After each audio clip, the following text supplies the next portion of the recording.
नुयान समझ जाता है कि भेड़िया भूखा है। उसे वह खाना दे देता है जो खुद के लिए जमा किया था। ये पहली बार था कि अल्फा ने नुयान के हाथों से खाना खाया। अब ये दोनों दोस्त बन चुके हैं। उसके बाद अल्फा एक खरगोश का शिकार करता है जो ये दोनों मिलकर खाते हैं और रात को एक साथ सो जाते हैं। अगली सुबह अल्फा नुयान का मुंह चाट कर उसे जगाता है और जैसे ही वह उठता है तो अल्फा से कहता है, तुमसे कितनी बदबू आ रही है, और वह उसे जबरदस्ती दरिया में फेंक देता है। ये दोनों दरिया में नहाते हैं। यहाँ अल्फा खाने के लिए एक मछली भी पकड़ता है। उसके बाद नुयान वापस अपने सफर पर निकल पड़ता है। रात को वो दोनों आग जलाकर बैठे होते हैं। तब अल्फा कुछ महसूस करता है। हम देखते हैं कि वहाँ कुछ और भेड़िए आते हैं। अल्फा उनके पास जाता है।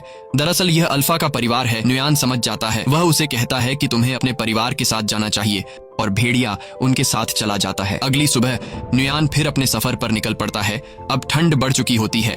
चारों तरफ बर्फ बरस रही होती है और नुयान उसी बर्फ में आगे बढ़ता है। तभी दूर से वह देखता है कि कुछ भेड़िए एक मरे हुए शिकार को खा रहे हैं, जिसमें अल्फा भी शामिल होता है। अल्फा को उसके साथी शिकार नहीं खाने देते हैं। नुयान उसे पहचान लेता है और दौड़कर अल्फा के पास जाने लगता है। तभी दौड़ते वक्त अचानक बर्फ टूट जाती है और नुयान उसमें गिर जाता है। दरअसल यह एक जमी हुई झील होती है। अल्फा को जब पता चलता है तो वह उसकी तरफ दौड़कर भागता है। वह उस बर्फ को कूदकर तोड़ने की कोशिश करता है, लेकिन बर्फ की परत काफी मोटी होती है, इसलिए वह इतनी आसानी से नहीं टूट पाती। पानी के अंदर नुयान की सांसें फूलने लगी थीं। फिर वो जैसे तैसे करके अपना चाकू निकालकर बर्फ की परत को तोड़ लेता है और पानी से ऊपर निकल आता है। और अब एक बार फिर से ये दोनों मिल चुके हैं। नुयान ठंड से बचने के लिए जल्दी से आग जला देता है और अपने कपड़े उतार कर शरीर को गर्म करता है। फिर अगली सुबह अल्फा को साथ लिए नुयान अपना सफर जारी रखता है। थोड़ा सा आगे चलकर उसे एक आदमी दिखाई देता है जिसे देखकर वह बहुत खुश होता है, लेकिन जब करीब जाकर देखता है तो पता चलता है कि यह आदमी ठंड से जमकर मर चुका होता है। ये देखकर उसे बहुत दुख होता है। उसके बाद नुयान उस आदमी के टेंट के अंदर चला जाता है, लेकिन वहाँ उसे कुछ भी जरूरत का नहीं मिलता। जिसके बाद नुयान उस आदमी का तीर कमान ले लेता है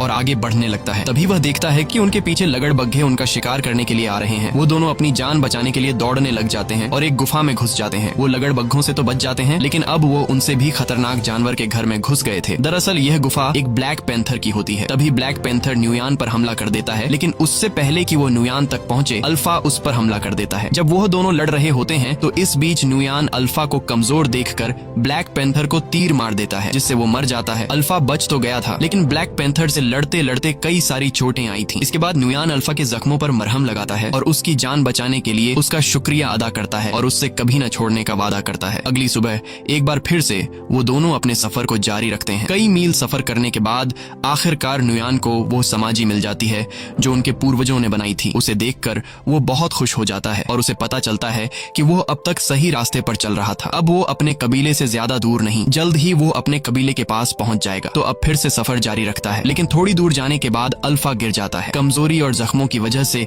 वो अब चलने के काबिल नहीं था। नुयान बिना टाइम जाया किए अल्फा को अपनी गोद में उठाकर कबीले की तरफ बढ़ने लगता है। बर्फीला तूफान बहुत तेज था और कई हफ्तों से नुयान सफर कर रहा था, इसीलिए अब उसे आगे सफर करने में बहुत मुश्किल पड़ रही थी। लेकिन वो हिम्मत नहीं हारता और आहिस्ता आहिस्ता कबीले की तरफ बढ़ता है। एक जगह पहुंचने के बाद उसे दूर से अपना कबीला दिखाई देने लगता है। इस दौरान उसके पिता को भी पता चल जाता है कि दूर से कोई आ रहा है। इतने दिनों बाद अपने घर को देखकर उसकी खुशी का कोई ठिकाना नहीं था। उसके बाद जैसे तैसे करके वो अपने कबीले तक पहुंच जाता है और वहीं पर गिर जाता है। नुयान को देखकर उसके माता पिता दौड़ कर आते हैं। उसे देखकर उन दोनों को यकीन नहीं होता कि ये हमारा बेटा है। वो दोनों मान चुके थे कि हमारा बेटा मर चुका है, लेकिन अब उसे जिंदा देखकर वो बहुत ज्यादा खुश हो जाते हैं। फिर नुयान अपने पिता से कहता है कि अल्फा को बचा लीजिए। यह कहकर नुयान बेहोश हो जाता है। कुछ घंटे बाद जब उसकी आंख खुलती है तो वो अपने घर में होता है। उसके माता पिता और कबीले के लोग चारों तरफ बैठे हुए होते हैं और अल्फा भी उसके पास में ही लेटा हुआ था। लेकिन यहाँ उन्हें पता चलता है कि अल्फा ने कुछ बच्चों को जन्म दिया है। ये देखकर नुयान चौंक जाता है। यानी अल्फा एक भेड़िया थी और प्रेग्नेंट होने के बावजूद अल्फा ने सफर पर नुयान का